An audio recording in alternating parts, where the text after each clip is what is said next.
បងប្អូនបានថ្ងៃនេះលោកគ្រូគាត់បានចូលហាត់វិញហើយនៅ KC Sport Club បាទដោយសារខានយូរហើយបាទគាត់ឥឡូវទៅរវល់ទៅប្រហាត់គេនៅខាងក្រៅថ្ងៃនេះគាត់មកបង្ហាញក្បាច់ដល់កូនសិស្សបាទនេះបាទdrop set អូខេនេះ20អានេះ10នេះ12អូខេ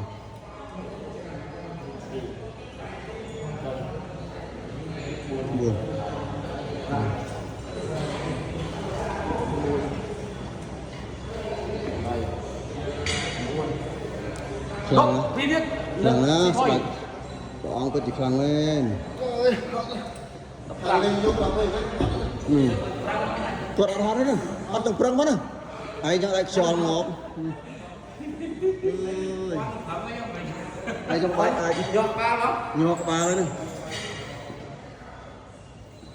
សង្ហាសាច់ដុំធំហ្នឹងខ្លាំងទៀតគួរចម្លង